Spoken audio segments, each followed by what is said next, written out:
SM Store, amanah dalam muamalah.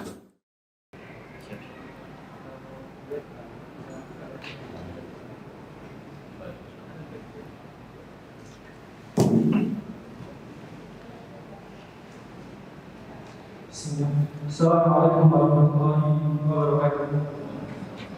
Pertama-tama untuk para jemaah ikhwan maupun akhwat, kami harap untuk bisa lebih rapat dan tentunya karena kajian daurah akan kami mulai.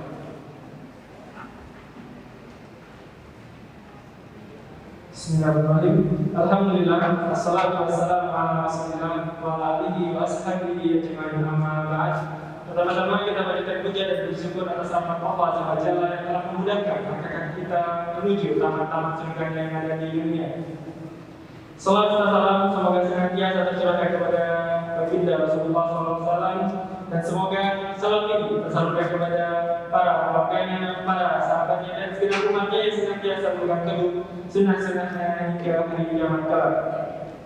Alhamdulillah, kita bisa berkumpul kembali di program acara kami, yaitu Daurah Surabaya Mengaji, dan kegiatan ini bekerjasama dengan DKM Masjid Jami Mekah Surabaya. Insya Allah untuk daurah pada pertemuan kali ini bertemakan tentang menyelami 10 landasan agama dari kaidah nubuwah, membedah kitab Al-Lawami minal Karimil Jawami karya Syekh Shalih bin Abdillah bin Muhammad Al-Utsaimin rahimahullah. Dan insya Allah kajian daurah pada kesempatan hari ini akan diisi oleh guru kita Ustaz Abu Bakar Yusuf Asnawi rahimahullah, dan alhamdulillah beliau sudah berada di tengah-tengah kita. Dan insya Allah untuk kajian daurah hari ini seperti biasa akan kami adakan 2 sesi. Yang pertama yaitu sesi materi dari jam 1 sampai menjelang asar. Adapun sesi kedua seperti biasa kami siapkan snack dan konsumsi coffee break, dan insya Allah akan kami sediakan di waktu pada asar, dan lanjutkan sesi materi sampai jam 5 petang. Dan kami informasikan kepada para jamaah sekalian, karena ini kajian ilmu, maka diharapkan untuk tetap memperhatikan adab-adab penulis. Yang pertama, hendaknya kita meluruskan niat, mengikhlaskan niat hanya mengharap ridho Allah Azza wa Jalla. Dan yang kedua, hendaknya kita para penuntut ilmu mencatat tampilan-tampilan yang dijelaskan oleh pemateri pada kesempatan hari ini. Dan yang ketiga, teruntuk para orang tua yang membawa buahnya, kami harap untuk bisa senantiasa mengkondisikan buahnya agar tetap tenang, agar kajian daurah hari ini bisa berjalan dengan kondusif. Mungkin hanya itu yang bisa kami sampaikan. Berikutnya kami mohon maaf. Assalamualaikum warahmatullahi wabarakatuh.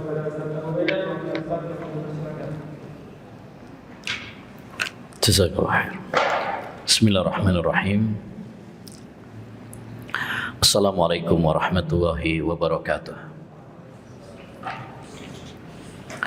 Alhamdulillahirabbil alamin. Wa bihi nasta'in ala umurid dunya waddin. Wassalatu wassalamu ala asyrafil anbiya'i wal mursalin nabiyyina Muhammad wa ala alihi wa sahbihi ajmain wa man ihtada bihudah wattaba atharahu ila yaumiddin, amma ba'd.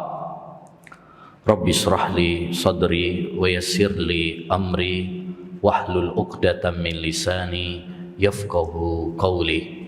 Allahumma inna nas'aluka ilman nafi'a wa rizqan thayyiba wa amalan mutaqabbala.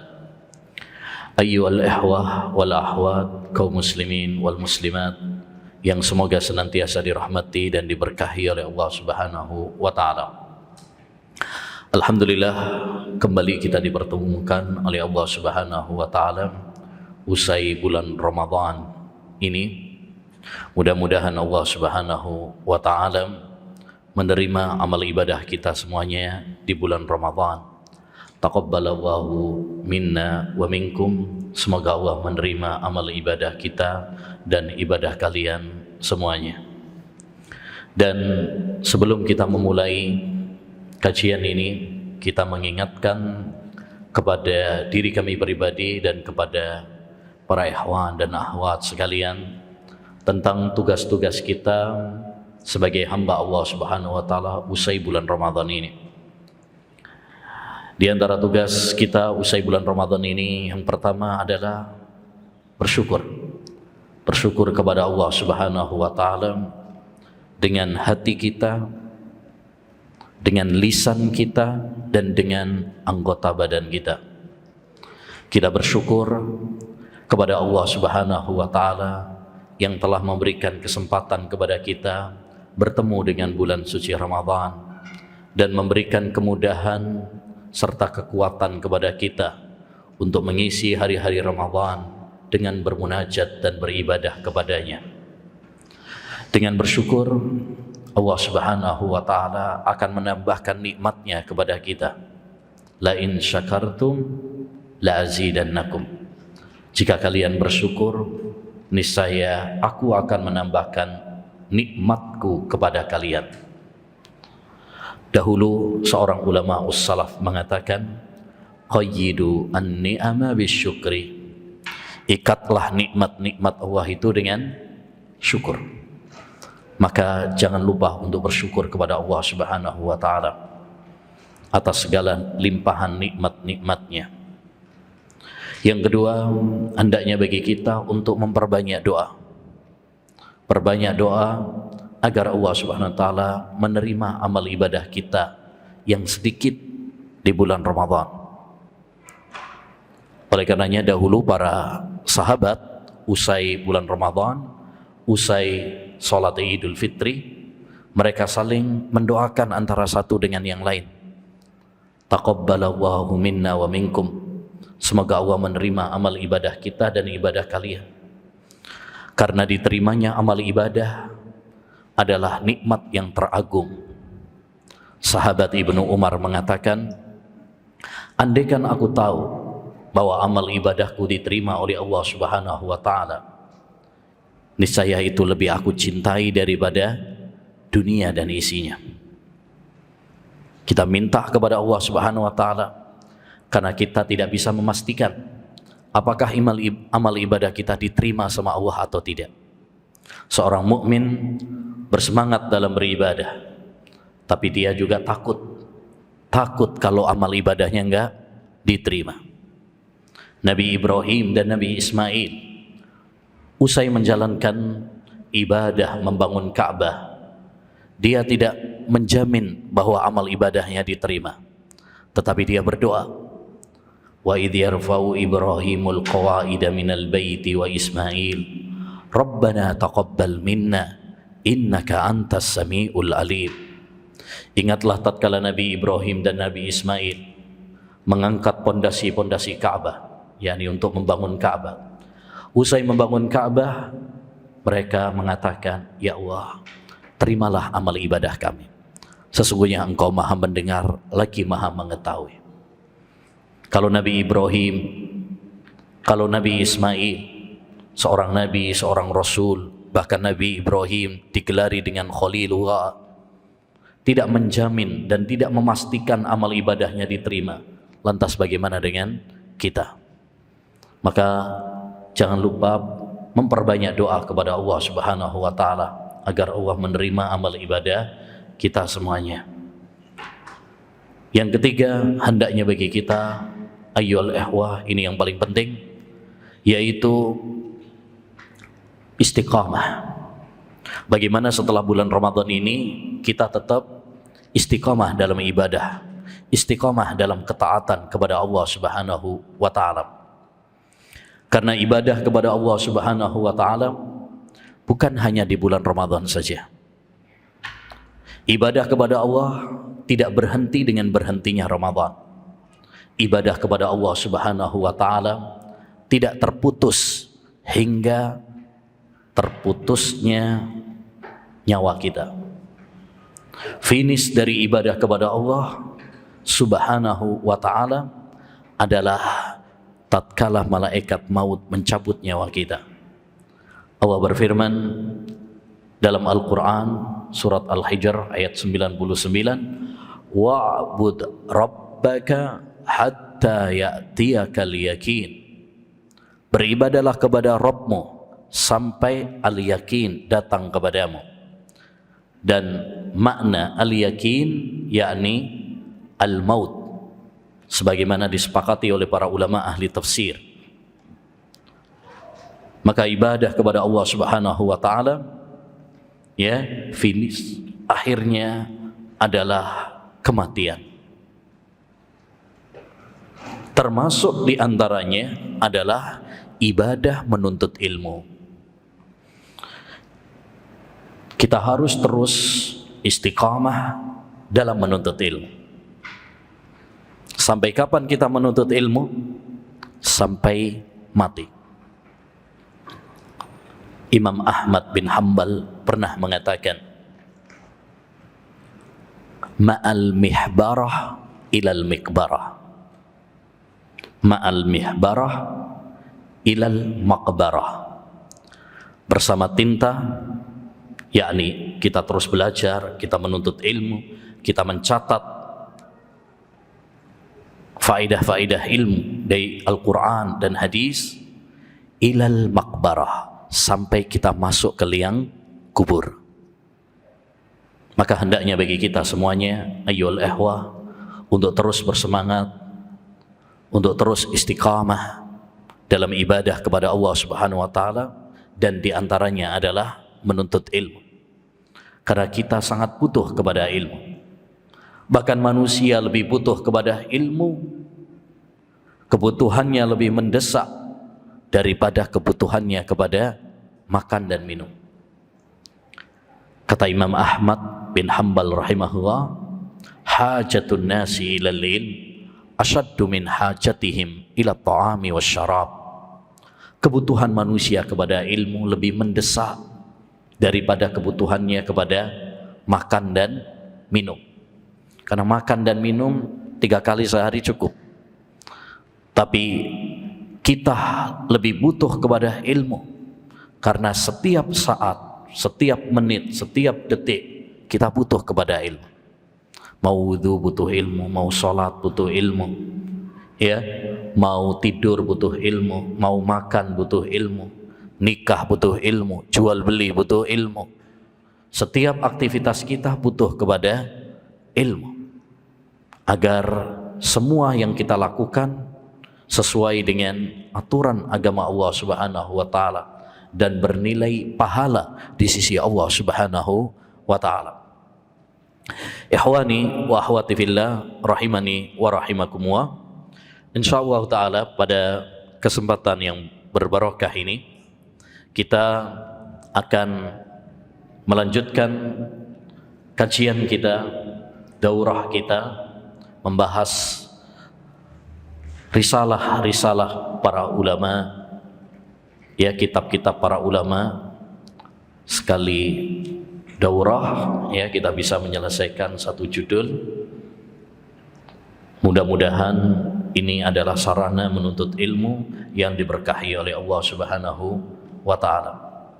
Pada kesempatan yang berbarokah ini kita akan ngaji bersama tentang 10 landasan agama, dari kalimat nubuwah, dari hadis-hadis Nabi sallallahu alaihi wasallam, dari kitab yang ditulis oleh Syekh Saleh bin Abdullah bin Hamad Al-Utsaimin, salah satu pengajar di Masjidil Haram dan Masjid Nabawi, salah satu ulama besar di Saudi Arabia saat ini.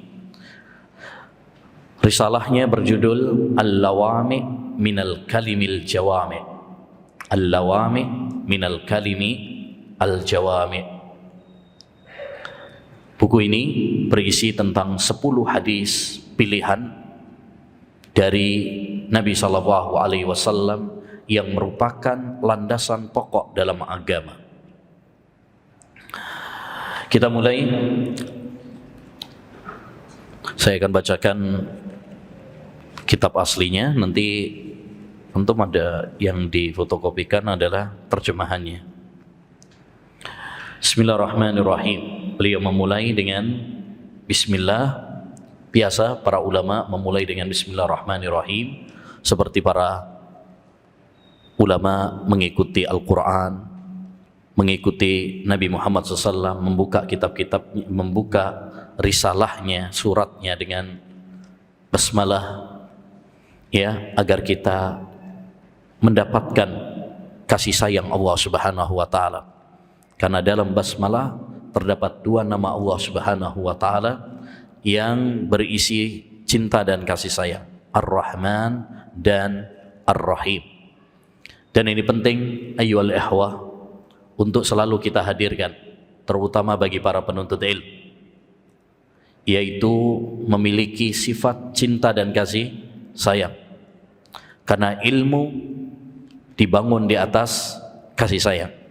Kita tidak akan mendapatkan ilmu kalau kita tidak mencintai dan menyayangi.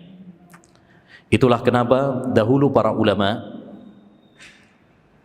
memilih hadis Nabi SAW yang dijadikan pertama kali untuk dipelajari dan diajarkan, yang disebut digelari oleh para ulama ahli hadis dengan hadis musalsal bil awwaliyah, hadis yang pertama kali diajarkan dan dipelajari, musalsal bil awwaliyah. Hadis apa itu? Irhamu man fil ardi yarhamkum man fis sama. Sayangilah yang di muka bumi, niscaya Allah yang di atas langit akan menyayangi kalian. Ini hadis yang pertama kali dipelajari dan diajarkan. Kenapa yang dipilih hadis ini? Karena hadis ini bersifat mengandung anjuran tentang cinta dan kasih sayang. Kita tidak akan mendapatkan ilmu kalau kita tidak mencintai dan menyayang.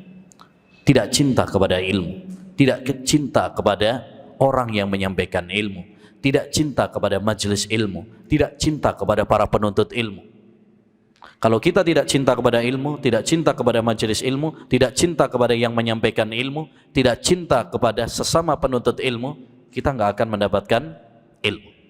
Karena ilmu itu dibangun di atas cinta dan kasih sayang.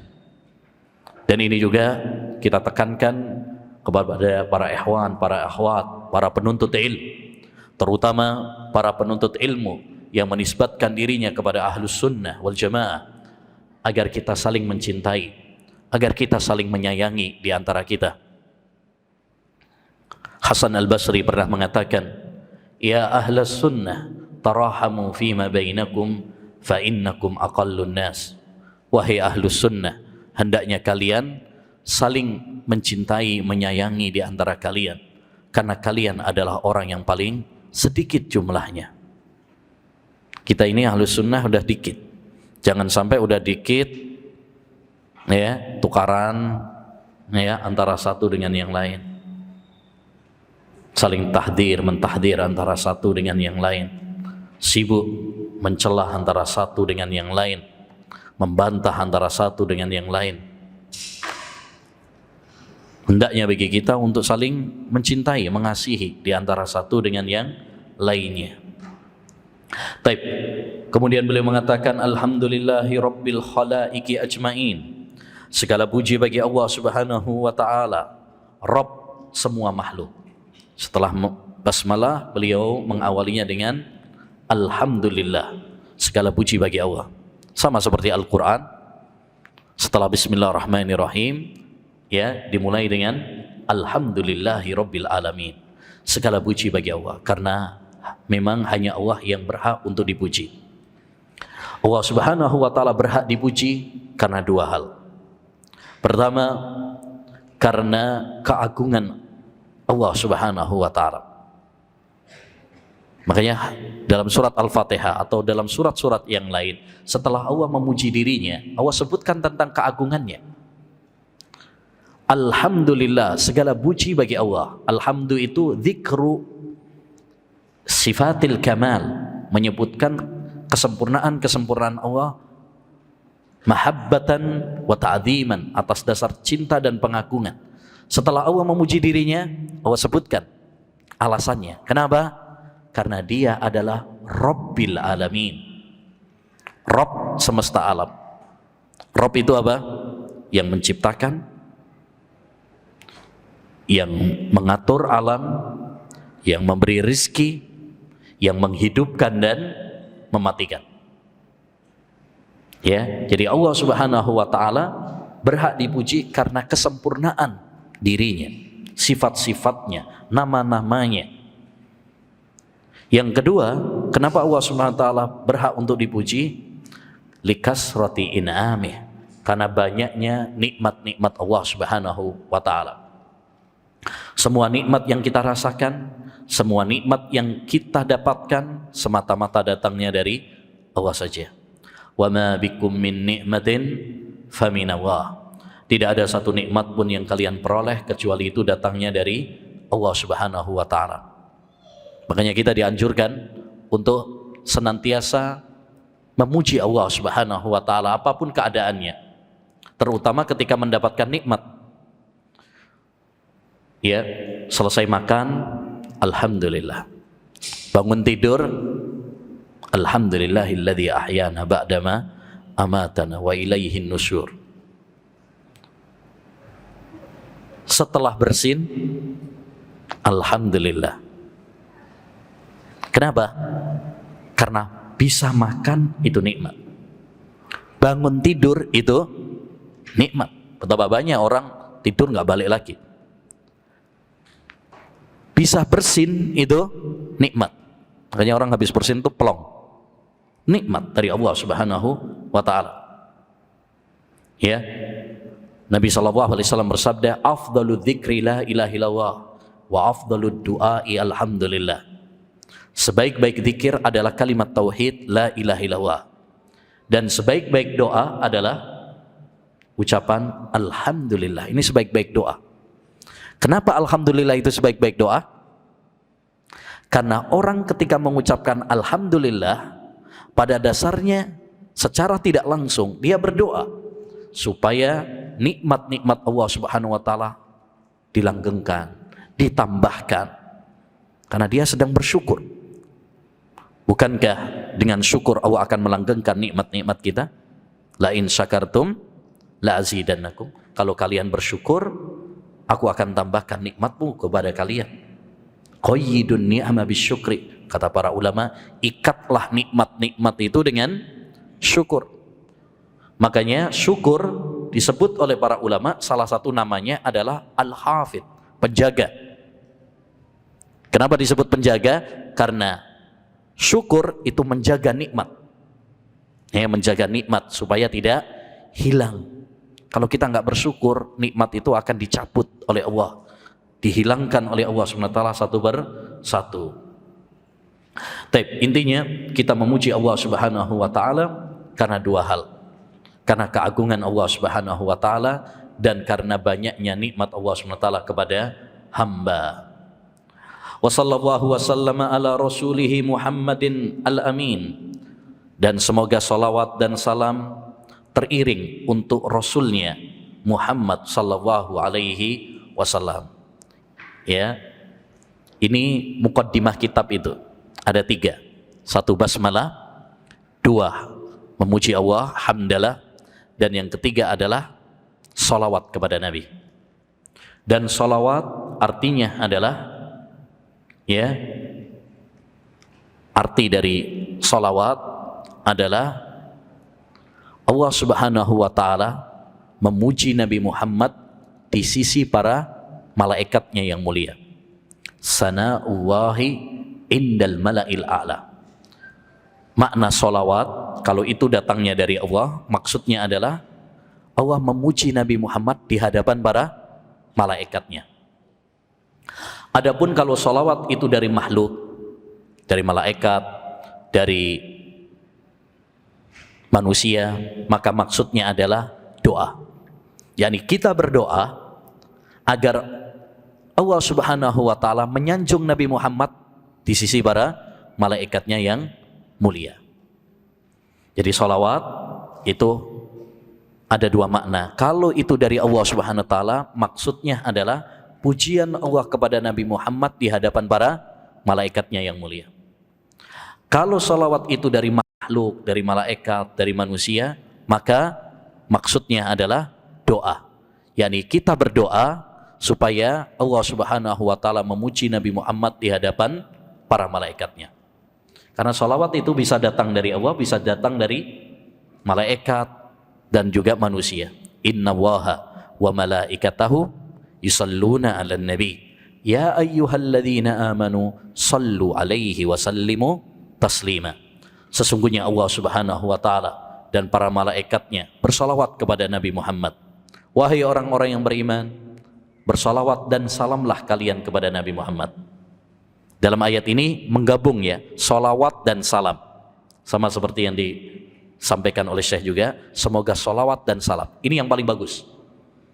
Salawat yang paling bagus adalah ketika seorang itu menggabungkan antara salawat dan salam. Salawat kita berdoa agar Allah Subhanahu wa taala memuji Nabi Muhammad di hadapan para malaikatnya.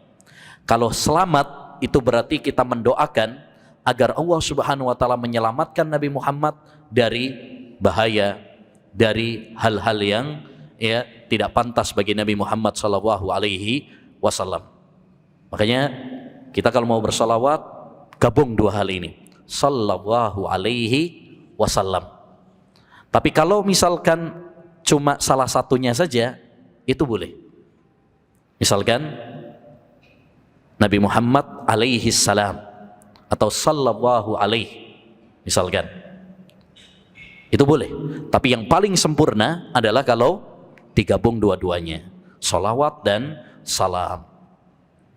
Taib. Kemudian kata Nabi SAW, wa ala alihi wa sahbihi wa sairil muhtadin, dan salawat juga kepada alihi. Alihi artinya adalah keluarganya, keluarga Nabi Muhammad sallallahu alaihi wasallam, ya, ahlul bait yang beriman. Adapun yang enggak beriman, kerabat Nabi Muhammad yang enggak beriman, ya tidak berhak mendapatkan apa? Mendapatkan salawat kepada dari Allah Subhanahu wa taala. Karena salawat rahmat dari Allah Subhanahu wa taala itu hanya untuk hamba-hambanya yang beriman.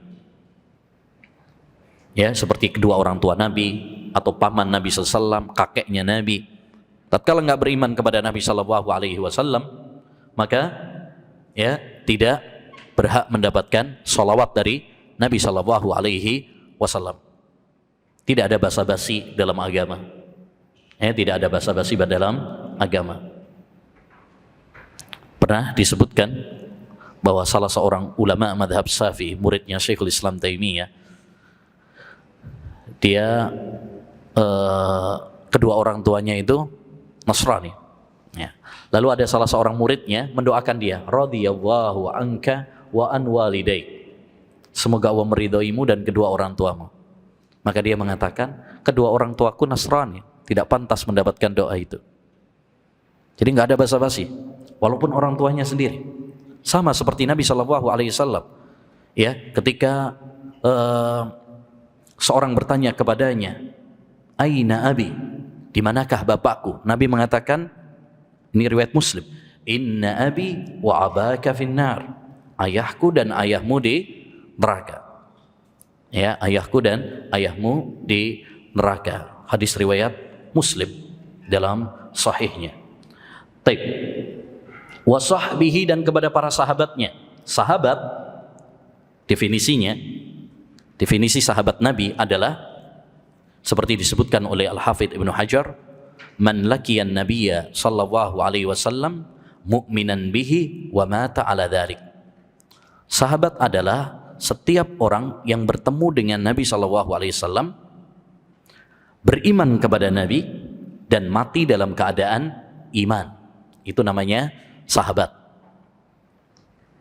Siapapun yang bertemu dengan Nabi, baik laki-laki maupun perempuan, manusia maupun jin. Jadi jin juga ada sahabat loh ya. Cuma kita nggak tahu secara detail namanya.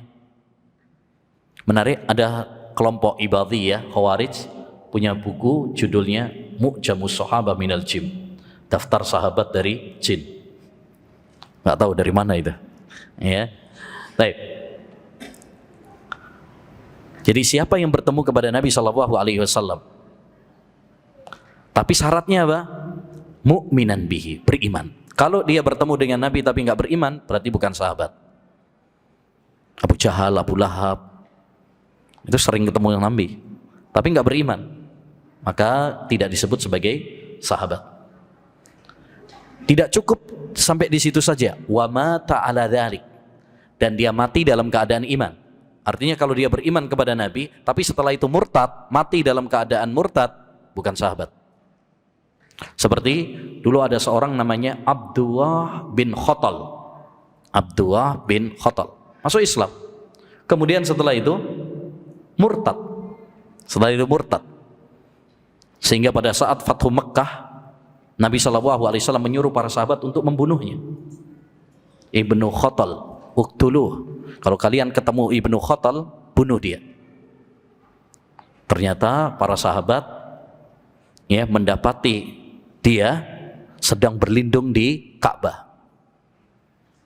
Dia kira kalau berlindung di Ka'bah aman. Akhirnya para sahabat izin dulu kepada Nabi. Wahai Rasulullah, Ibnu Khattal muta'alliqun bi astaril Ka'bah. Ibnu Khattal berlindung di bawah Ka'bah. Gimana nih? Dibunuh enggak?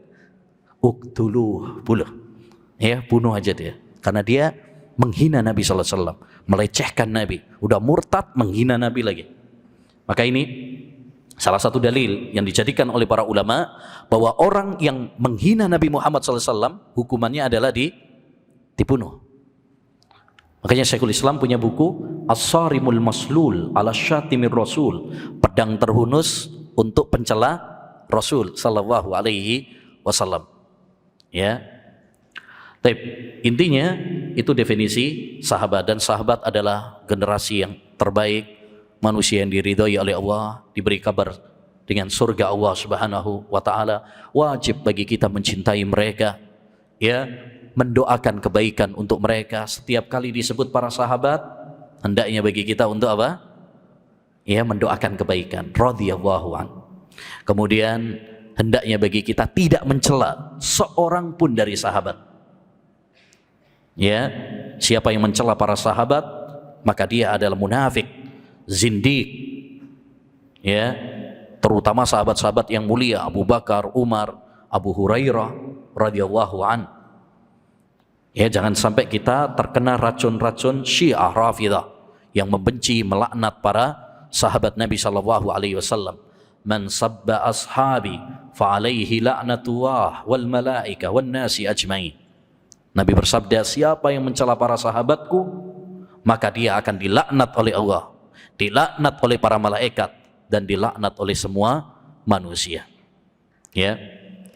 Kemudian wasairil muhtadin, dan seluruh pengikut Nabi Muhammad sallallahu alaihi wasallam. Jadi kita bisa masuk nih dalam sholawat ini kalau kita betul-betul mengikuti Nabi Muhammad sallallahu alaihi wasallam. Seperti dalam ayat was-sabiqunal awwalun minal muhajirin wal ansar walladzina tabauhum bi ihsan. Dan orang-orang yang mula-mula masuk Islam dari kalangan muhajirin dan ansar, ini para sahabat. Kemudian walladzina tabauhum, dan orang-orang yang mengikuti jejak mereka. Kita bisa masuk dalam ayat yang mulia ini kalau kita mengikuti Nabi dan para sahabat Nabi sallallahu alaihi wasallam, mengikuti mereka dengan ilmu, mengikuti mereka dengan ittiba, dengan ikhlas, maka kita akan masuk dalam doa tersebut. Amma ba'du, adapun setelah itu. Amma ba'du itu adalah kalimat yang dijadikan oleh para ulama untuk perpindahan, intiqal, dari muqaddimah, dari pembukaan menuju isi kitab. Kalau yang tadi itu pembukaan, dan pembukaan itu dengan 3 hal. Basmalah, kemudian memuji Allah, alhamdulillah, kemudian yang ketiga sholawat kepada Nabi. Kemudian amma ba'du, ini perpindahan dari muqaddimah, dari pembukaan menuju isi kitab. Jadi sekarang udah masuk kepada isi kitab. Dan para ulama berselisih pendapat siapa yang pertama kali mengucapkan amma ba'du. Ada 7 pendapat. Dan yang paling kuat, yang pertama kali mengucapkan amma ba'du adalah Nabi Dawud alaihi salam, ayah dari Nabi Sulaiman. Yang pertama kali mengatakan amma ba'du adalah Nabi Dawud alaihi salam. Dan sebagai faedah juga bahwa hadis-hadis tentang amma ba'du mutawatir. Jadi Nabi SAW ya mengucapkan amma ba'du ini sunnah ya dalam khutbah ya, setelah muqaddimah kemudian amma ba'du itu sunnah. Bahkan hadis-hadisnya mutawatir. Mutawatir itu apa? Mutawatir adalah hadis yang diriwayatkan dari jalur para sahabat yang banyak sekali, yang tidak mungkin mereka bersepakat di atas kedustaan. Taib.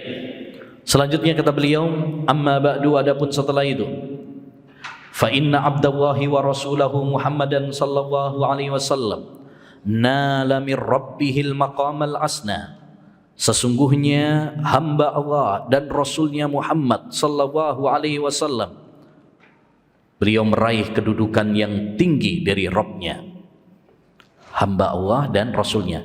Ini predikat Nabi Muhammad yang paling mulia. Gelar Nabi yang mulia adalah sebagai hamba Allah dan Rasulnya.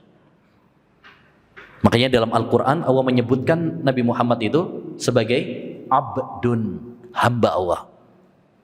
Subhanalladzi asra bi abdihi. Dalam surat Al-Isra, Maha suci Allah yang menjalankan di waktu malam hari hambanya, itu Nabi Muhammad. Wa annahu lamma qama abdullah wa in kuntum fi raibim mimma nazzalna ala abdina. Jadi sering Allah menyebut Nabi Muhammad itu dengan kata apa? Abdun, hamba. Jadi kalau kita mengatakan bahwa kita ini sebagai hamba Allah, itu sebuah kemuliaan. Bahkan seorang penyair mengatakan, la tad'uni illa biya abdaha fa innaha asrafu asma'i. Jangan kau panggil aku kecuali sebagai budaknya, hambanya, karena itu adalah ya nama atau gelar yang paling istimewa bagiku. Jadi ketika kita menyebut bahwa diri kita adalah hamba atau Nabi Muhammad sebagai hamba, itu adalah predikat kedudukan yang sangat mulia. Dan Rasulnya, ya, dan Rasul. Jadi Nabi Muhammad hamba supaya kita tidak berlebihan, dan Rasul supaya kita tidak meremehkan. Makanya sikap Ahlus Sunnah kepada Nabi Muhammad itu tengah-tengah, tidak berlebihan seperti orang-orang Nasrani berlebihan kepada Nabi Isa alaihi salam, menuhankan atau mengatakan dia sebagai anak Tuhan. Ini berlebih-lebihan. Dan kita tidak meremehkan seperti orang-orang Yahudi merendahkan para nabi, membunuh para nabi. Ya, sikap kita tengah-tengah, mengagungkan Nabi Muhammad sallallahu alaihi wasallam tapi tidak berlebih-lebihan. Tapi tidak berlebihan.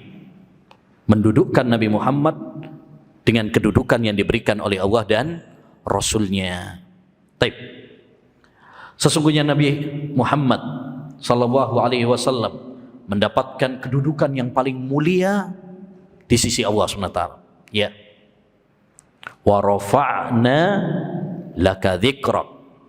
Dan sungguh kami telah mengangkat derajatmu wahai Nabi.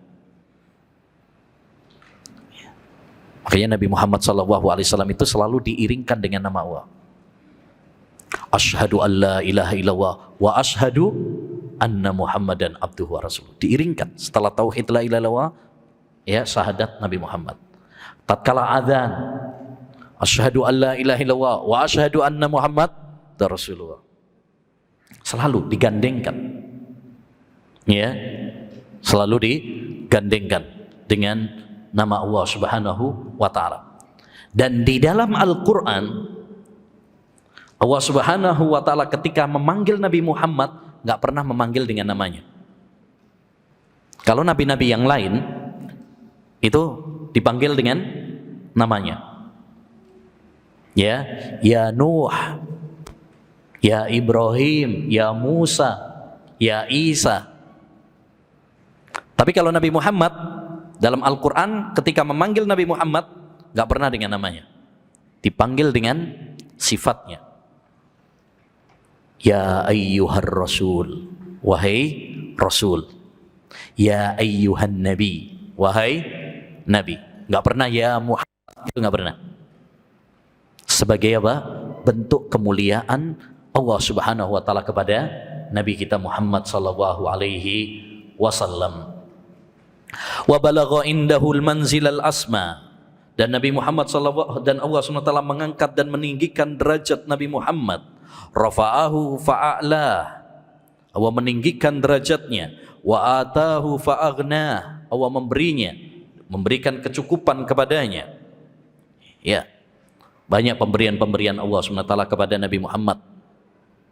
Ya, diberikan ilmu, diberikan kenabian, kerasulan, kedudukan yang sangat tinggi, hikmah, diberi syafaat, ya, bahkan syafaatul uzma yang tidak dimiliki oleh para nabi dan rasul, bahkan semua manusia, hanya khusus untuk Nabi Muhammad sallallahu alaihi wasallam. Ya. Famimma atahu jawami'ul kalim al-mutadhamminatu salahad darain wa tiban nash'atain. Di antara pemberian Allah kepada Nabi Muhammad adalah jawami'ul kalim. Sebagaimana dalam hadis, ala inni utitu bijawami'il kalim. Saya diberi oleh Allah dengan jawami'ul kalim. Apa itu jawami'ul kalim? Jawami'ul kalim artinya kalimat-kalimat yang ringkas tapi menghimpun makna yang luas. Itu makna jawami'ul kalim. Kalimatnya singkat tapi mengandung makna yang padat. Ya, kalimat-kalimat Nabi itu singkat. Innamal a'malu binniyat, tapi kandungannya luas, padat. Sebagaimana nanti akan kita bahas ya. Makanya kalau kita mau menggeluti hadis Nabi SAW itu luar biasa. Di Madinah ada sebuah maktabah besar, mungkin seginian, ya, semasjid ini, ya, ruangannya. Maktabah, isinya buku-buku semuanya. Satu ruangan ini. Orang mengira mungkin satu ruangan itu isinya berbagai judul buku. Ternyata tidak. Itu adalah sebuah maktabah yang satu ruangan itu ya, khusus kitab-kitab syarah Sahih Bukhari dari berbagai ulama. Ya, Sahih Bukhari saja ketika disyarah oleh para ulama, terus ya mungkin semasjid inilah. Ya, Ibnu Hajar punya buku Fathul Bari, Al-Aini punya buku Umdatul Qari, Al-Qastolani punya buku Irsyadus Sari. Jadi syarah-syarah Bukhari, ya, yang mensyarah Sahih Bukhari itu banyak. Itu hanya kitab Sahih Bukhari, belum yang lainnya itu. Belum yang lainnya. Maksudnya bahwa Nabi Muhammad SAW itu salah satu keistimewaannya dia memiliki apa? Jawami'ul kalim. Kalimat yang singkat tapi maknanya apa? Padat. Ya. Kemudian wa fi hadzal maktubil latif asyratu ahadits min qaulihi syarif wusifat bi annaha min jawami'il kalim muttabi'atan bilawami'a minal hikam. Dalam buku ini kata beliau, insyaallah taala kita akan menyampaikan 10 hadis ya dari untaian sabda Nabi sallallahu alaihi wasallam. Pilihan 10 hadis dari untaian kalimat Nabi sallallahu alaihi wasallam yang disifati dengan jawami'ul kalim. Dan perlu diketahui bahwa para ulama kita sudah mengumpulkan jawami'ul kalim. Ada Ibnu Sunni punya buku Al-Ijaz bi Jawami'il Kalim. Ada juga Al-Imam Ibnu Salah ya punya buku tentang Jawami'ul Kalim. Itu pilihan hadis-hadis yang singkat tapi maknanya apa? Padat. Ya, ada juga Al-Qudai menulis kitab Asy-Syihab. Dan yang paling terkenal adalah kitab Arba'in Nawawi. Arba'in Nawawi. Mungkin sering ya dipakai kajian-kajian Arba'in Nawawi, 40 hadis. Itu termasuk kitab yang paling bagus tentang hadis-hadis yang berisi landasan agama. Makanya judul Arba'in Nawawi itu aslinya Al-Arba'un fi Mabanil Islam wa Qawaidil Ahkam. 40 hadis yang merupakan landasan agama dan kaidah-kaidah dalam hukum. Itu judul aslinya, cuma orang ngambil gampangnya saja, Arba'in Nawawi. Nah, karena nisbah kepada penulisnya yaitu Abu Zakaria An-Nawawi. Ya. Nah, jadi makanya saya sarankan kepada antum untuk mempelajari, kalau bisa dihafal ya, 40 hadis Arba'in Nawawi itu, dipelajari maknanya, ya, ini sangat penting sekali. Nah, cuma kalau 40 kita ngaji 40 hadis, ya nggak bisa satu daurah selesai. Maka ya, buku ini 10 hadis ini rata-rata diambil dari hadis Arba'in Nawawi. Apa yang kita kaji, ya, ini dipilih oleh Syekh Shalih Al-Utsaimin rahimahullahu taala, hafizahullahu taala, rata-rata diambil dari Arba'in Nawawi. Taib. Insyaallah kita akan mempelajari 10 hadis, ya, yang merupakan jawami'ul kalim, kalimat yang singkat tapi apa? Padat. Taib. Hadis yang pertama, Bismillahirrahmanirrahim. An Amiril Mu'minin Abi Hafsin Umar bin Al-Khattab Al-Qurashi radhiyallahu anhu qala, dari Amirul Mu'minin Abu Hafs Umar bin Khattab radhiyallahu anhu. Amirul Mu'minin, dia pemimpin orang-orang yang beriman. Yang pertama kali disifati dengan Amirul Mu'minin, mendapatkan predikat ini Umar bin Khattab. Ya, Abu Hafs. Abu Hafs. Padahal beliau nggak punya anak namanya Hafs. Yang ada adalah Hafsah. Maka ini menunjukkan kepada kita boleh seorang itu berkunyah walaupun dia tidak punya nama anak itu. Misalkan antum belum punya anak, terus ya antum berkunyah Abu Muhammad, misalkan belum punya anak namanya Muhammad, boleh, nggak ada masalah. Atau sudah punya anak tapi ya antum berkunyah dengan nama yang lain, itu juga boleh. Umar bin Khattab sudah punya anak tapi beliau berkunyah dengan Hafs, boleh juga, tidak mengapa. Dan satu faedah penting bahwa kunyah itu artinya nama yang didahului dengan abu atau ummu, kalau perempuan ummu, atau ibnu, itu adalah sunnah Nabi. Para sahabat, para salaf itu rata-rata punya kunyah. Itu sunnah dari Nabi SAW. Kan sebagian orang kadang nyinyir sunnah ini, ya, nyinyir, kearap-karapan lah dibilangnya. Ya, ini sunnah dari Nabi SAW. Nabi Muhammad kunyahnya siapa? Abul Qasim, Abu Bakar, Abu Hafs, Umar bin Khattab, Abu Hafs, Utsman bin Affan, ya, juga demikian Ali bin Abi Thalib, ya, juga demikian Abul Hasan, Abu Hurairah, ya, Abu Abdurrahman, sahabat Abdullah bin Mas'ud, dan banyak, ya, semua para sahabat rata-rata memiliki apa? Kunyah. Bahkan ada buku judulnya Al-Kuna wal Alqab, kunyah-kunyah para ulama dan gelar-gelar mereka. Itu dibukukan, saking banyaknya kunyah-kunyah mereka. Taib. Umar bin Khattab ma'ruf, ya, seorang sahabat Nabi yang mulia.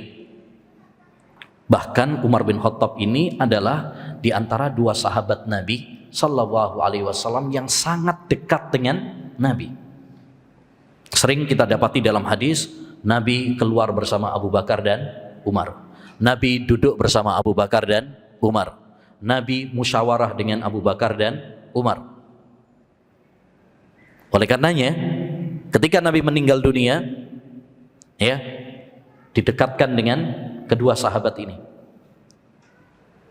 kuburannya, ya, Nabi Muhammad, kemudian Abu Bakar, kemudian juga di sampingnya Umar bin Khattab radhiyallahu anhu.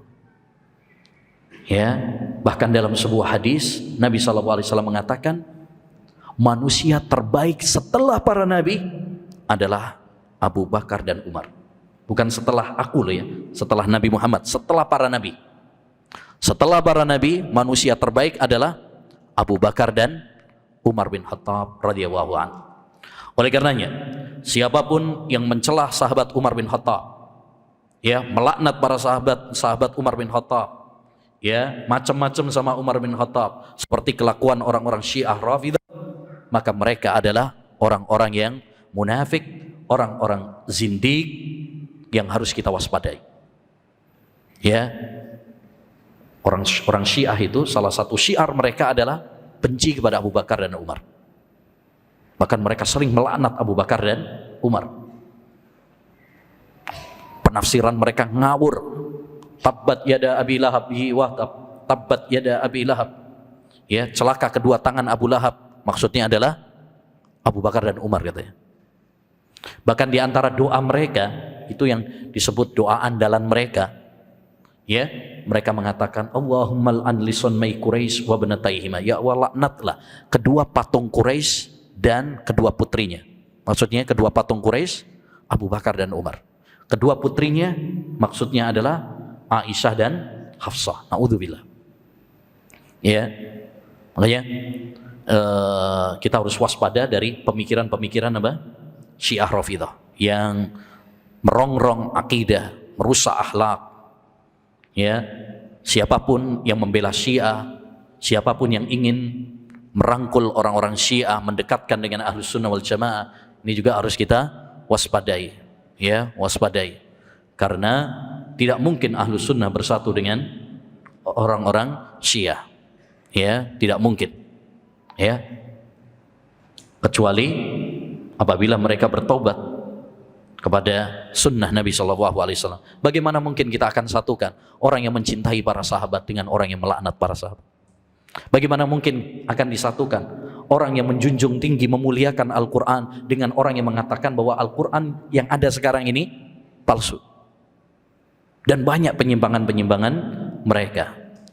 Uniknya bahwa Umar bin Khattab radhiyallahu an dibunuh oleh seorang Majusi bernama Abu Lu'lu' al-Majusi, yang oleh orang-orang Syiah di kuburannya diagung-agungkan. Ya, begitulah orang-orang Syiah. Mereka mengagungkan orang Majusi, orang Yahudi, ya, orang Nasrani, orang-orang kafir. Mereka memusuhi sahabat Nabi, orang-orang yang dicintai oleh Allah, tapi mereka memuji, menjunjung tinggi orang-orang yang dibenci oleh Allah dan Rasulnya. Itu menunjukkan bahwa mereka pada hakikatnya bukan bagian dari kaum muslimin. Mereka adalah orang-orang munafik yang bertopeng dengan Islam, ya, bertopeng dengan cinta kepada Ahlul Bait. Mereka pada hakikatnya adalah kepanjangan tangan dari Yahudi. Ya, nah ini yang harus diwaspadai. Qala, beliau mengatakan, sami'tu Rasulullah sallallahu alaihi wasallam yaqul, aku mendengar Rasulullah sallallahu alaihi wasallam bersabda, innamal a'malu binniyat. Sami'tu Rasulullah, aku mendengar Rasulullah. Ini kalau dalam ilmu mustalah hadis, sami'tu, aku mendengar, itu adalah tingkatan ilmu hadis yang paling tinggi. Itu kalau seorang rawi mengatakan aku mendengar, artinya dia mendengar langsung sendiri. Ya, aku mendengar Rasulullah SAW bersabda, innamal a'malu binniyat. Setiap amalan itu tergantung kepada niatnya. Wa innama likulli imri'in ma nawa. Dan setiap orang tergantung apa yang dia niatkan. Ini dua kata yang berbeda menurut pendapat yang lebih kuat. Sekilas mungkin kita akan menganggapnya sama. Setiap amalan tergantung kepada niat. Setiap orang tergantung apa yang dia niatkan. Kayaknya sama. Makanya sebagian ulama mengatakan gak ada bedanya antara dua kata tersebut. Tapi pendapat yang kuat itu berbeda. Karena kaidah para ulama, at-taksis aula minat ta'qid. Mengatakan berbeda makna itu lebih ditekankan daripada mengatakan sama. Ya. Kalau yang pertama, kata yang pertama, innamal a'malu binniyat, setiap amalan tergantung kepada niat, ini adalah amalnya. Wa innama likulli imri'in ma nawa, setiap orang, ini berarti orangnya, pelakunya. Ya, jadi setiap amalan tergantung kepada niat. Setiap amalan, ya, harus memiliki niat. Di sini diambil faedah, ma'asyiral muslimin, bahwa ya setiap amalan itu pasti ada niatnya.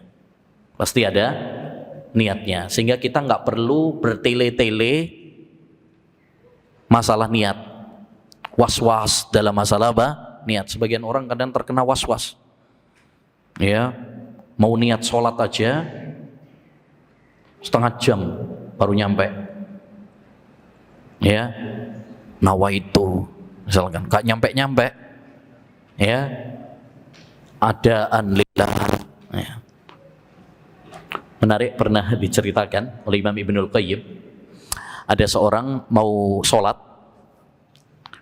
kemudian melafadzkan niatnya, nawaitu sholat adzuhri. Nah, kemudian kan biasanya ada kata apa? Adaan. Dia mau mengucapkan adaan itu gak bisa-bisa, sehingga yang kena adalah dzal, adzaan lillah. Mau ngomongnya dal, adaan, tapi malah dzal. Itu maknanya sudah berbeda. Kalau adaan lillah itu menunaikan lillahi ta'ala, untuk Allah. Tapi kalau dzal ada titiknya, artinya menyakiti. Menyakiti Allah. Makanya sampingnya pas denger itu adaan lillah langsung ditambahi wal malaikati wan nasi ajmain. Nyakiti Allah, nyakiti malaikat dan semua manusia. Ya, makanya nggak perlu kita untuk niat itu kemudian dilafatkan. Tidak perlu, nggak ada contohnya dari Nabi dan para sahabat Nabi sallallahu alaihi wasallam. Bahkan itu hanya menimbulkan apa? Was-was. Hanya menimbulkan was-was. Ya. Pernah diceritakan juga kisah menarik juga, ada seorang di Masjidil Haram mau sholat zuhur, dia melafadzkan niatnya, nawaitu sholat adzuhri, ya, arba'a raka'atin fardhon lillahi ta'ala, ya, fil Masjidil Haram khalfa al-imam Sudais, ya, Masya Allah, lengkap ya. Nah, saya niat sholat zuhur di belakang imam saya Sudais di Masjidil Haram. Sampingnya, ya, dengar itu ngomong, Nas, kurang apa? Hari sama tanggalnya belum. Hari sama tanggalnya. Baik. Ya, intinya setiap amalan itu pasti sudah ada apa? Niat, sehingga nggak perlu untuk kita berbelit-belit tanattu, ya, dalam masalah apa? Niat ini. Ya, seorang ulama ussalaf mengatakan, "Lau kallafana Allahu bila amal laka bila niyah lakana amran la yuta." Andaikan Allah membebani kita suatu amalan tanpa niat, itu adalah mustahil. Jadi nggak mungkin kita itu beramal tanpa niat. Ya, pasti ada niatnya. Sehingga nggak perlu untuk apa? Ya, berbelit-belit. Ya, berbelit-belit, was-was. Ini ada sebagian orang terkena was-was. Imam Ibnu Qudamah punya buku Dhammul Muwaswasin. Ya, celaan bagi orang-orang yang terkena apa? Was-was. Ya. Saya jadi ingat ini ada kisah juga diceritakan oleh Imam Ibnul Jauzi dalam Talbis Iblis. Ada seorang mau wudu, muter-muter cari air. Ya, kena was-was dia. Mau wudu ini, jangan-jangan airnya kena bangkai, nggak jadi. Akhirnya dia pergi ke tengah laut, mandi di sana. Ya, setelah itu tanya kepada Al-Imam Ibnu Aqil, salah seorang ulama Hambali. Dia mengatakan, "Ya Syekh, apakah sah mandi saya? Apakah sah mandi saya?" Jawabannya apa? Enggak sah. Kok bisa sih? Kok enggak sah? Ya, saya punya dalilnya. Apa dalilnya? Nabi SAW bersabda, "Rufi al-qalamu an salasa." Diangkat pena itu dari 3 orang. Ya, anil majnuni hatta yafiq, dari orang gila sampai waras, dari anak kecil sampai baligh, dari orang yang tidur sampai dia sadar. Lah kalau ada orang yang sudah nyemplung ke laut terus masih tanya, ya, sudah mandi apa belum? Sah apa belum mandinya? Itu berarti gak waras. Ya, gak waras. Jelas-jelas mandi kok masih tanya, ya. Nah. Taib. Yang kedua, wa innama likulli imri'in ma nawa, itu menunjukkan apa? Ini anjuran agar kita mengikhlaskan niat kita, menata niat kita. Makanya, ikhwan rahimani wa rahimakumullah, niat itu dibagi oleh para ulama menjadi dua. Niat itu dibagi oleh para ulama menjadi dua. Yang pertama, niyatul amal. Niyatul amal. Dan ini yang biasa dibahas oleh para ulama ahli fikih. Sering kita dapati ya, syarat sahnya wudu, niat. Syarat sahnya sholat, niat. Syarat sahnya puasa, niat. Itu namanya niyatul amal. Niyatul amal. Ini yang biasa dibahas oleh para ulama fikih. Dan fungsi dari niat ini ada dua. Yang pertama adalah membedakan antara adat dengan ibadah. Membedakan antara adat dengan ibadah. Ada orang wudu bisa jadi adat, bisa jadi ibadah. Bisa jadi ibadah kalau dia niatnya untuk wudu ibadah, mau sholat. Bisa cuma adat istiadat. Kalau niatnya apa? Ben seger, ben ilang ngantuke, ya, misalkan. Mandi juga demikian. Ada orang mandi, niatnya mek jebar-jebur tok. Nah, beda sama orang kalau dia mandi, niatnya untuk mandi jinabat, menghilangkan hadas. Orang puasa, menahan diri dari makan, minum. Bisa jadi ibadah, bisa jadi adat. Ibadah kalau niatnya ibadah puasa. Adat kalau cuma niatnya apa? Ben langsing, diet. Gak ada niat untuk ibadah. Apa yang membedakan? Yang membedakan adalah niat. Ya, yang membedakan adalah niat. Ada orang muterin alun-alun 7 kali. Boleh apa tidak? Boleh apa tidak? Tergantung niatnya. Kalau dia niatnya tawaf, syirik ya. Ada orang muterin ini masjid Jami' Mekah misalkan. Wow. Dianggap ini kayak di Mekah gitu kan. Wah. Gak iso haji wis kapopo nang kene ae misalkan. Itu malah syirik kepada Allah Subhanahu wa taala. Karena tawaf hanya khusus di Ka'bah. Waliyat tawafu bil baitil atiq. Tapi kalau dia misalkan muterin, ya, bukan niatnya ibadah, bukan niatnya tawaf, dia olahraga misalkan, ya, atau golek HP-nya hilang misalkan, muter sampai ping 7 baru ketemu misalkan. Ya, itu berarti apa? Ya, adat, kebiasaan.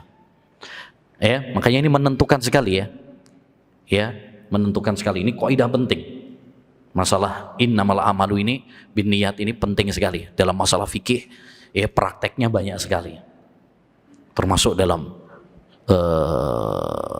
perceraian, termasuk dalam panggilan seorang suami kepada istri. Itu nanti ditentukan dengan apa? Niat. Boleh nggak seorang suami manggil istrinya Dek atau Umi? Nah, sering nih kita manggil istri kita apa? Umi misalnya.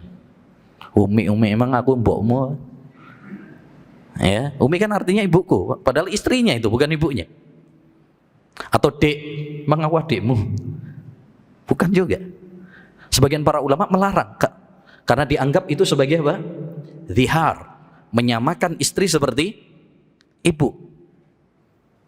Nah, sebagian para ulama mengatakan apa? Boleh, karena biasanya orang manggil seperti itu nggak ada tujuan untuk mengharamkan istrinya. Kalau zihar itu ada niatan untuk mengharamkan. ya, mengharamkan istrinya seperti haram bagi dia untuk menjimai ya ibunya atau adiknya. Sedangkan kalau dia manggil seperti itu Dek atau Umi, biasanya nggak ada niatan seperti itu. Makanya nanti ya hukumnya seorang suami manggil istrinya Umi atau Dek itu kembali kepada niat. Kalau dia niatnya dihar, maka nggak boleh, haram, dosa besar. Tapi kalau dia nggak ada niatan untuk dihar, hanya panggilan saja, maka tidak mengapa. Menurut pendapat yang kuat, dikembalikan kepada apa? Niat. Kalau ada seorang suami bilang kepada istrinya, pulanglah ke rumah orang tuamu, balik orang, jatuh cerai apa tidak?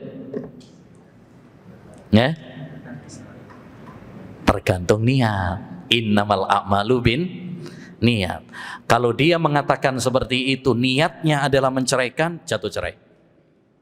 Tapi kalau dia niatnya tidak menjatuhkan cerai, maka itu bukan cerai, karena itu lafadz kinayah. Lafadz kinayah itu yang bisa bermakna cerai, bisa bermakna tidak. Intinya ini fungsi yang pertama, membedakan antara adat dengan ibadah. Fungsi yang kedua adalah membedakan antara satu ibadah dengan ibadah yang lain. Membedakan antara satu ibadah dengan ibadah yang lainnya. Ada orang masuk masjid, sholat 2 rakaat. Bisa jadi sholat tahiyatul masjid, bisa jadi sholat duhur dikosor, mungkin dia musafir, ya kan?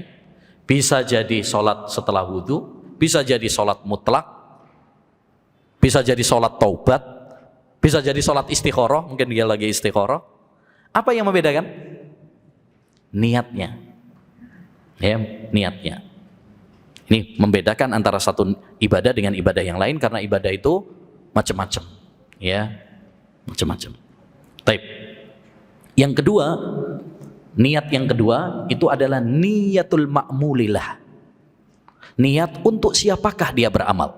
Ini yang biasa dibahas oleh para ulama suluk, ulama tazkiyatun nufus, ulama tazkiyatun nufus, atau yang biasa disebut dengan ikhlas lillahi jalla wa ala, yaitu seorang beribadah hanya karena Allah saja. Dan ini yang paling berat, ikhlas ini paling berat. Makanya Sufyan Ats-Tsauri mengatakan,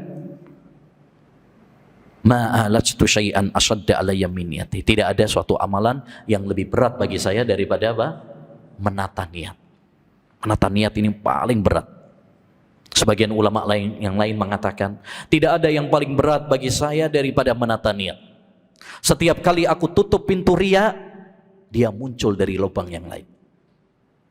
Banyak ikhlas, ini penting sekali. Kita harus selalu berupaya, berdoa, mujahadah untuk bagaimana kita ikhlas dalam beramal. Ya, seorang ulama pernah mengatakan, inna a'malakum qalilah fa ahlisu fi hadzal qalil.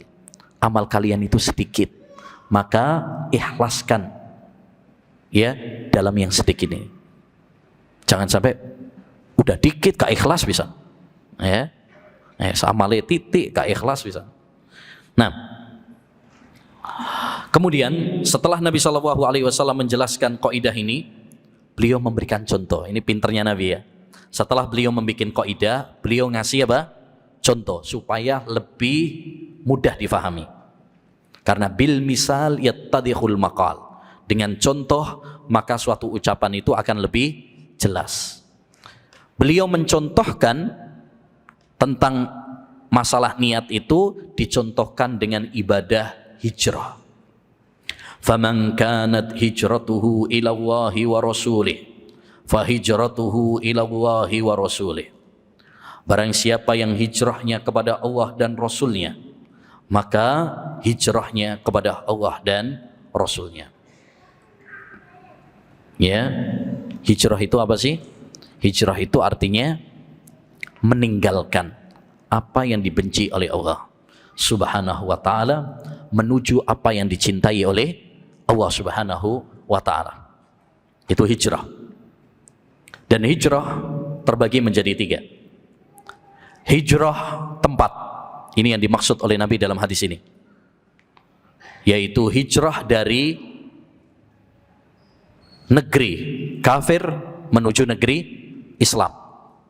Seperti dulu hijrah dari Mekah menuju Madinah. Seperti yang dilakukan Nabi dan para sahabat ya, hijrah dari Mekah ke Madinah. Karena Mekah saat itu negeri kafir, dikuasai oleh orang-orang kafir. Nabi nggak bisa beribadah di sana. Beliau hijrah ke Madinah agar bisa beribadah. Yang kedua, hijrah amal perbuatan. Ini juga hijrah. Ini sekarang lagi ngetren istilah ini. Hijrah dari musik, hijrah dari riba, hijrah dari boleh juga. Ini istilah seperti ini boleh juga. Nabi bersabda, al-muhajiru man hajara ma nahawa. Orang yang hijrah yang sesungguhnya adalah orang yang hijrah dari larangan-larangan Allah. Orang yang hijrah dari larangan-larangan Allah. Bahkan hijrah yang kedua ini lebih mulia daripada hijrah yang pertama. Kenapa? Karena kalau hijrah yang pertama itu jarang-jarang ada. Tapi kalau hijrah yang kedua, ini mesti ada dalam kehidupan kita. Kita harus hijrah dari hal-hal atau amalan-amalan yang dibenci oleh Allah Subhanahu wa taala. Ya, hijrah dari riba, hijrah dari zina, hijrah dari minum khamar, hijrah dari musik, hijrah dari rokok. Ya, harus hijrah. Karena itu dibenci oleh Allah Subhanahu wa taala. Hijrah yang ketiga adalah hijrah dari pelaku maksiat, pelaku bid'ah, pelaku syirik. Ya. Nah, ini juga boleh dengan ketentuan-ketentuan. Kita boleh hijrah, ya, tinggalkan teman-teman yang berbuat syirik, berbuat bid'ah. Ya, cari teman-teman yang baik karena teman itu pengaruhnya besar. Al-mar'u ala dini khalilih. Seorang itu berdasarkan agama temannya. Falyandur ahadukum man yukhalil. Maka hendaknya dia memperhatikan dengan siapa dia berteman. Ya. Wa man kanat hijratuhu lidunya yusibuha. Barang siapa yang hijrahnya karena dunia, aw imra'atin yatazawwajuha, atau karena wanita yang ingin dia nikahi, fa hijratuhu ila ma hajara ilaih, maka hijrahnya ya mendapatkan apa yang dia niatkan. Intinya hadis ini ma'asyiral muslimin berkaitan tentang masalah apa? Niat. Ya, perhatikan masalah niat, ini hadis yang sangat penting sekali. Bahkan termasuk landasan pokok dalam agama. Makanya hadis ini dijadikan oleh para ulama sebagai pembukaan kitab-kitab hadis. Antum buka Sahih Bukhari, hadis pertama ini. Antum buka hadis Arba'in Nawawi yang pertama ini. Antum buka kitab Umdatul Ahkam, yang pertama adalah hadis ini. Selalu yang pertama kali hadis yang dipilih oleh para ulama adalah hadis ini, untuk mengingatkan kepada kita semuanya agar kita selalu apa? Meluruskan niat. Kalau sudah salah niat, repot. Ya. Nanti bukan pahala yang kita dapatkan, tetapi malah neraka Allah Subhanahu wa taala. Ya, neraka Allah. Bahkan saking pentingnya hadis ini, Nabi SAW menyampaikannya di atas mimbar. Demikian juga Umar bin Khattab radhiyallahu anhu. Taib. Hadis ini memberikan kepada kita beberapa faedah seperti yang disebutkan oleh penulis. Timbangan amalan batin yang pertama. Jadi amalan-amalan batin timbangannya adalah niat. Ya, banyak tidak diterima amal ibadah seorang hamba kalau enggak ikhlas niatnya. Yang kedua, penjelasan tentang amalan-amalan yang dianggap, yaitu kalau niatnya baik itu baru dianggap oleh Allah SWT. Adapun yang niatnya rusak, maka tidak dianggap amalan tersebut. Kemudian keutamaan hijrah kepada Allah dan Rasulnya, karena dijadikan contoh oleh Nabi. Nabi memilih hijrah sebagai contoh, ya, bukan amalan-amalan yang lainnya. Hijrah kepada Allah, yakni kita taat kepada Allah. Hijrah kepada Rasul, kita membela sunnah Nabi, mengamalkan sunnah Nabi.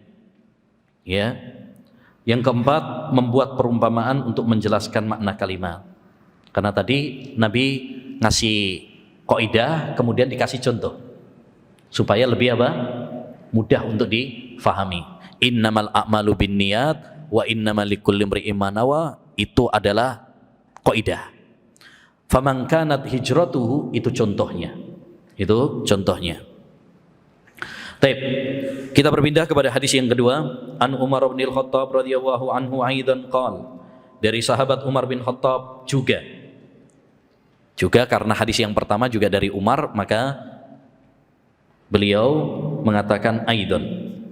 Qala, beliau mengatakan, bainama nahnu inda Rasulillah sallallahu alaihi wasallam dzata yaumin, suatu saat ketika kami duduk-duduk bersama Rasulullah sallallahu alaihi wasallam.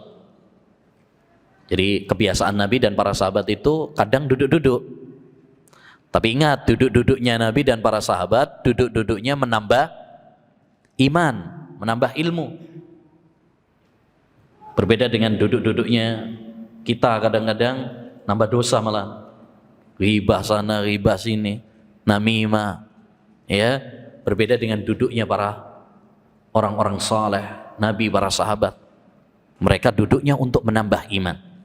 Makanya dulu para sahabat kalau ketemu sahabat yang lain, ta'alau najlis nu'min sa'atan, ayo kita duduk-duduk untuk menambah iman, saling mengingatkan, ya, saling memberikan ilmu. Makanya kita budayakan ya, biasakan kalau kita lagi kumpul gitu ya, sing dibahas itu ilmu. Kadang-kadang kan enggak, sing dibahas itu sering-seringnya ya, sering-seringnya dua. Biasanya orang kalau ngerumpi, biasanya bahasnya dua. Satu, bahas kuliner, makanan. Yang kedua, bahasnya wedoan. Nikah lagi. Oh, status banyak nikah, bahas rame. Ya. Padahal dulu para ulama mengatakan, ijtanibu ya min majalisikum dzikrat ta'ami wan nisa. Hindari pembicaraan kalian dalam majelis-majelis kalian dari dua hal, bahas makanan sama bahas perempuan, ya, karena nggak ada faedahnya. Ya, bicarakan yang bermanfaat, yang menambah iman, menambah ilmu. Taib. Ini juga menunjukkan kepada kita Nabi itu bersosial, bermasyarakat, duduk-duduk gitu ya, bukan ngumpet di rumah aja. Enggak, kita boleh kita gaul, itu boleh, asalkan nggak kebablasan. Ya, gaul itu apa? Boleh, asalkan tidak kebablasan. Ya, apa istilahnya itu? Jangan sampai kita kuper kurang pergaulan. Ya, kuper salah, koper juga salah. Apa koper? Korban pergaulan. Kuper kurang pergaulan salah juga. Menjadi korban pergaulan juga salah. Jadi terlalu gaul salah, kurang pergaulan juga salah. Terus yang benar bagaimana? Kita tetap bergaul, tapi ada norma-norma. Ya, pergaulan yang bermanfaat, pergaulan yang menambah iman. Cari teman-teman yang baik. Ya, begitu. Ittala alaina rajulun syadidu bayadis siyab. Tiba-tiba muncullah kepada kami seorang yang berpakaian putih sekali. Ya, putih. Kemudian sadidu sawadis sa'r, rambutnya hitam sekali. La yura alaihi atharus safar, tidak ada tanda-tanda safar. Wala ya'rifuhu minna ahad, gak ada di antara kami yang mengenalnya. Hatta jalasa ila Nabi sallallahu alaihi wasallam, sehingga dia duduk kepada Nabi sallallahu alaihi wasallam. Fa asnada rukbatayhi ila rukbatayhi, dia menyandarkan lututnya kepada lutut Nabi. Wa wada'a kaffaihi ala fakhidayhi, dia meletakkan telapak tangannya di atas paha Nabi sallallahu alaihi wasallam. Di sini ini penjelasan tentang beberapa adab penuntut ilmu. Makanya hadis ini, ayyuhal ikhwah, di samping membahas masalah akidah, bahas juga masalah akhlak. Akhlak ditunjukkan oleh Jibril tatkala dia datang menuntut ilmu kepada Nabi sallallahu alaihi wasallam. Apa saja akhlaknya? Satu, bajunya baju putih sekali. Artinya dia ketika hadir dalam majelis ilmu itu menjaga penampilannya bersih, rapi. Terutama kalau pakai baju apa? Putih. Nabi SAW menganjurkan ilbasu min siyabikumul bayad. Ya, pakailah baju yang berwarna apa? Putih. Fa innahu khairu siyabikum, karena itu sebaik-baik baju kalian. Ya, wa kaffinu fiha mautakum, dan kafanilah mayit kalian dengan kain putih. Karena putih itu lambang kesucian, bersih. Makanya biasanya orang kalau pakai baju putih gak tahan lama biasanya. Karena kalau kotor dikit kelihatan, langsung ganti. Coba kalau bajunya hitam, sak minggu gak ganti gak ketok. Sakno tonggone ngene. Nah, ya, tapi kalau putih kotor dikit kelihatan sehingga perlu diganti. Tapi ini yang pertama. Oleh karenanya ini penting diperhatikan, kalau kita datang ke majelis ilmu pakai baju yang rapi, pakai baju yang bersih. Yang kedua, sangat hitam rambutnya. Berarti dia memperhatikan apa? Penampilan rambutnya juga. Ya, Nabi bersabda, "Man kana lahu sya'run falyukrimhu." Siapa yang memiliki rambut hendaknya dia memuliakan rambutnya. Ojo berantakan, gak tahu disisir. Ya. Nah, ada sebagian orang kurang memuliakan rambutnya, acak-acakan, ya. Nah, disisir yang bagus, diminyai. Terutama kalau yang punya jenggot, jangan sampai jenggotnya semrawut kabeh. Ya. Nah, yang ketiga, tidak kelihatan tanda-tanda safar. Maksudnya apa? Biasanya orang kalau safar itu kan kucel, ya, kecut, ya. Pemaning biasanya kalau orang tanda safar itu capek, ya, kotor bajunya dan sebagainya. Ini nggak ada tanda-tanda safar, nggak ada. Ya, nggak ada tanda-tanda safar. Ini juga menunjukkan kepada kita penuntut ilmu itu ketika datang ke majelis ilmu harus dalam kondisi apa? Ya, bersih, seger, semangat. Ya, jangan datang ke majelis ilmu mek numpang turut tok. Nyampe sini langsung ngorok. Ya. Imam Ibnul Qayyim rahimahullah ta'ala mengatakan, ngantuk di majelis ilmu itu dari setan. Bukan saya loh yang ngomong, Ibnul Qayyim. Ngamuk-ngamuk sama Ibnul Qayyim. Ya. Ibnul Qayyim mengatakan, ngantuk dalam majelis ilmu itu adalah dari setan. Dari setan. Karena setan itu menghalangi kita dari menuntut ilmu. Paling nggak suka kalau kita menuntut ilmu. Ya. Jadi intinya kalau kita menuntut ilmu harus semangat, ya, seger, ya, bersih, ya, nggak males, nggak kucel, nggak ngantuan, gitu. Baik. Kemudian menempelkan lututnya kepada lutut Nabi. Ini menunjukkan kepada kita faedah penting juga. Apa itu? Kalau kita bermajelis ilmu, hendaknya mendekat kepada ustaz. Mendekat kepada ustaz. Semakin kita mendekat, insya Allah semakin apa? Faham. Ya, semakin faham. Apalagi kalau depan ustaz pas. Nah itu insya Allah gak ngantuk itu. Ya, apalagi biar ngantuk langsung seneni kalau ustaz. Ya. Kayaknya kita kalau bisa semakin dekat sama ustaz semakin bagus.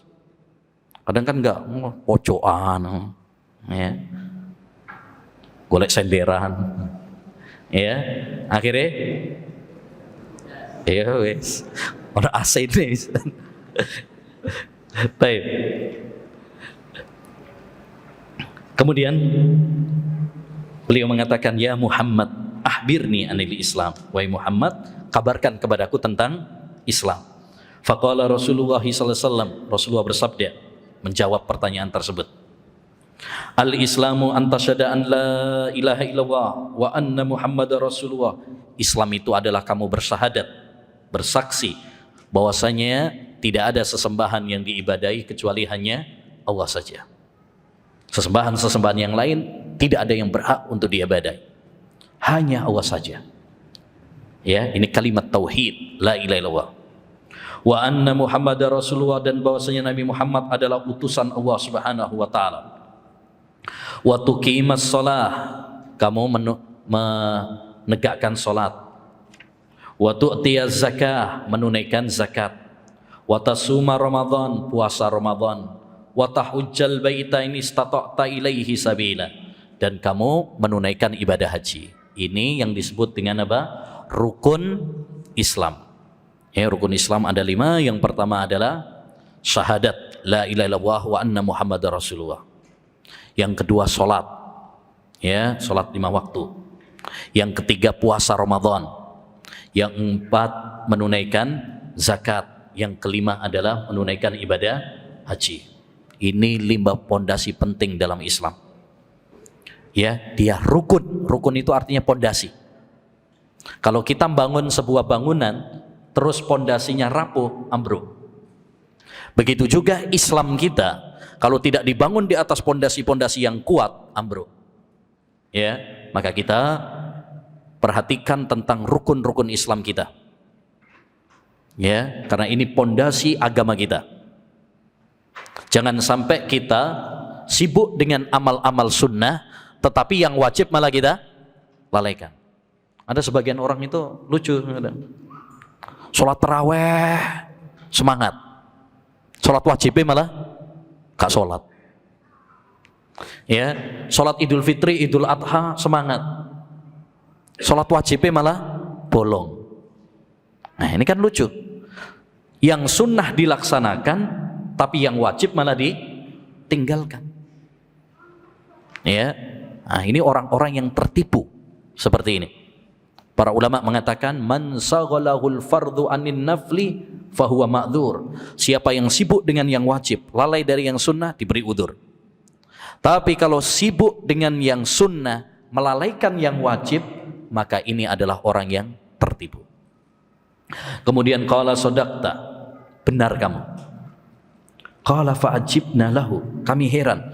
Yas'aluhu wa yusaddiquhu, dia nanya kok malah benerin. Biasanya kan kalau orang nanya itu apa? Manggut-manggut gitu ya. Ini enggak, kau benar. Kayak sudah apa? Sudah tahu berarti. Dan memang udah tahu Jibril, ya kan? Ya, ngetes saja kepada Nabi Muhammad SAW untuk memberi pelajaran kepada yang lainnya. Qala fa akhbirni anil iman, kabarkan kepadaku tentang iman. Pertanyaan kedua tentang iman. Qala an tu'mina billahi wa malaikatihi wa kutubihi wa rusulihi wal yaumil akhir wa tu'mina bil qadari khairihi wa syarrih. Engkau beriman kepada Allah, beriman kepada para malaikat, kepada kitab, kepada rasul, kepada hari akhir, dan beriman kepada takdir, yang baik maupun yang buruk. Nah, ini rukun iman. Kalau tadi Islam, ini berarti beda antara Islam dengan iman. Kalau Islam itu untuk amalan-amalan yang zahir, yang nampak, sholat, puasa, zakat. Kalau iman itu untuk amalan-amalan yang batin, nggak kelihatan.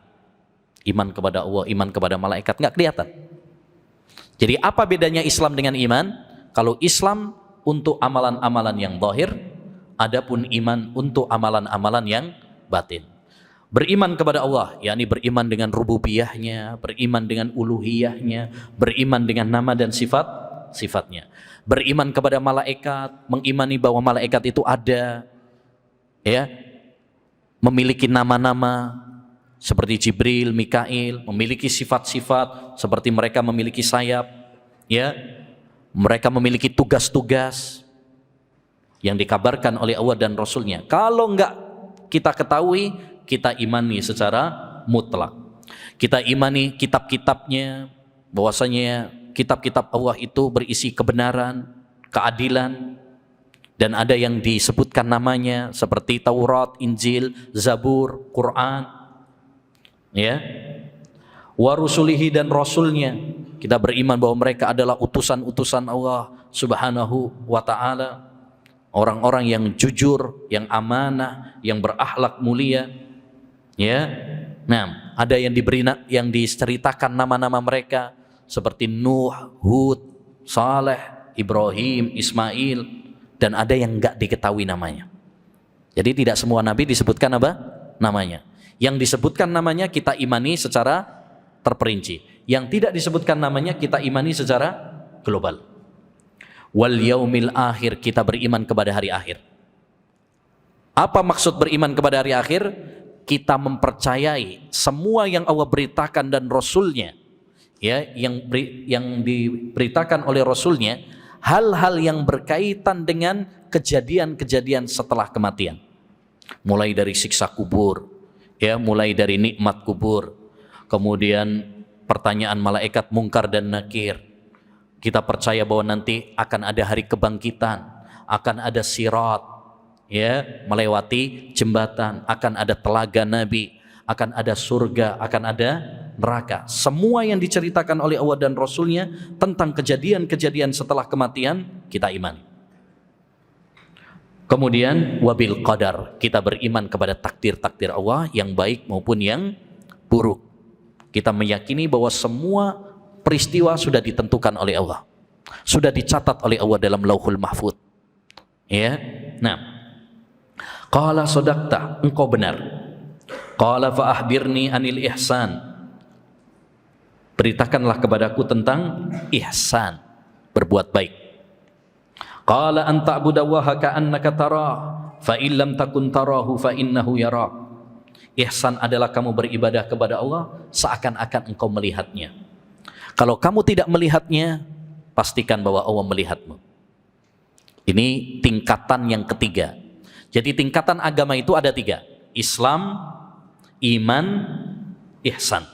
Derajat yang paling tinggi, ihsan. Setelah itu, iman. Setelah itu, Islam. Setiap Muslim belum tentu beriman. Setiap yang beriman mesti Muslim. Ya, setiap mukmin belum tentu ihsan. Jadi yang paling tinggi itu adalah ihsan. Ihsan memiliki 2 makna. Makna yang pertama, ihsan kepada Allah, yaitu merasa diawasi oleh Allah. Dalam beribadah kita merasa diawasi oleh Allah. Setiap kehidupan kita selalu merasa diawasi sama Allah. Masya Allah, orang seperti ini orang yang paling tinggi derajatnya. Mau melakukan dosa, oh saya diawasi sama Allah. Sehingga dia semangat beribadah dan meninggalkan apa? Dosa. Yang kedua, ihsan kepada makhluk, yaitu dia berbuat baik kepada manusia, tidak menyakiti mereka, berakhlak mulia, senyum, salam, nyapa, berjabat tangan ketika bertemu dengan sesama. Itu ihsan kepada makhluk. Jadi ihsan ada 2, ihsan kepada Allah dan ihsan kepada makhluk. Baik, selanjutnya kata Jibril, fa'ahbirni anis sa'ah, ceritakanlah kepadaku tentang kiamat. Qala mal mas'ulu anha bi'a'lama minas sa'id. Tidaklah yang ditanya lebih tahu daripada yang bertanya. Karena dia tanya tentang apa? Kapan kiamat? Yang ditanya sama yang nanya sama-sama enggak tahu. Karena kapan kiamat itu adalah rahasia Allah Subhanahu wa taala. Bayangkan ini. Yang ditanya siapa? Nabi Muhammad, manusia yang paling dekat sama Allah. Yang bertanya Jibril, malaikat yang paling dekat sama Allah. Dua-duanya enggak tahu kapan kiamat. Makanya aneh, kadang ada sebagian orang ngaku-ngaku tahu kapan kiamat. Sibuk dengan prediksi-prediksi. Kayak dulu ada prediksi kiamat 2012. Ya. 2012, saiki 2022. Ya, belum kiamat juga. Hanya enggak usah percaya sama prediksi-prediksi tersebut. Siapa yang mempercayai prediksi-prediksi tersebut, berarti dia orang yang jahil, percaya sama dajjal, pendusta. Ya, nah, boleh. Termasuk sekarang ini banyak peramal-peramal, pawang hujan. Nah, pawang hujan meramal-meramal. Nggak boleh kita mempercayai seperti itu. Makanya kencangkan akidah kita, kuatkan akidah kita, sehingga kita ya tidak mudah goyah. Qala fa ahbirni an amaratiha, Ya, beritakanlah kepadaku tentang tanda-tanda kiamat. Kalau kapan kiamatnya nggak ngerti, tanda-tanda kiamat apa? Qala antalidal amatu rabbataha. Seorang budak wanita memerdekakan majikannya. Wa antaral khufatal uratal alata ri'a asya yatatawaluna fil bunyan. Kau lihat orang yang tidak bersandal, telanjang, ya, miskin, pengembala kambing, tapi mereka bermegah-megahan dalam bangunan. Maksudnya, di antara tanda-tanda kiamat adalah satu banyaknya peperangan. Satu banyaknya peperangan. Sampai-sampai ada seorang budak melahirkan apa? Ya, majikannya sendiri. Saking banyaknya peperangan-peperangan. Dan itu terjadi. Banyak peperangan-peperangan, terutama setelah meninggalnya Nabi Muhammad SAW. Yang kedua adalah manusia berlomba-lomba mengejar dunia. Dan ini terbukti sekali pada zaman kita sekarang. Banyak manusia bermegah-megahan dengan dunia, bersaing dalam masalah apa? Dunia, api-apian rumah, api-apian mobil, api-apian HP, ya kan? Nah, ini berlomba-lomba dalam masalah apa? Dunia. Qala summan talaqa falabistu maliyan. Orang tersebut pergi. Kemudian beberapa saat kemudian summa qala li, Nabi mengatakan, "Ya Umar, atadri manis sa'il?" Wahai Umar, tahukah kamu siapa yang bertanya tadi? Qultu Allahu wa rasuluhu a'lam. Allah dan Rasulnya yang lebih tahu. Nah, ini jawaban para sahabat ya. Kalau ditanya terus nggak tahu jawabannya, itu mengatakan apa? Wallahu a'lam. Nah, ini penting. Kita pun demikian. Kalau ditanya masalah agama atau masalah yang lain, terus kita nggak tahu jawabannya, ojo ngarang-ngarang. Bonek, bondo nekat, diawur ya, nggak boleh. Menyesatkan orang lain tuh nggak boleh. Ya, kemudian qala fa innahu Jibril atakum yu'allimukum dinakum. Itu adalah Jibril yang datang untuk apa? Mengajarkan agama kalian. Makanya hadis ini hadis yang penting karena ini berkaitan tentang agama kita. Sebagian ulama mengatakan hadis ini adalah induknya sunnah, sebagaimana surat Al-Fatihah induknya Al-Quran. Insyaallah ta'ala kita break untuk sholat asar terlebih dahulu. Nanti akan kita lanjutkan setelah sholat. Wassallallahu wasallam ala nabiyina Muhammad wa ala alihi wa sahbihi ajmain. Assalamualaikum warahmatullahi wabarakatuh.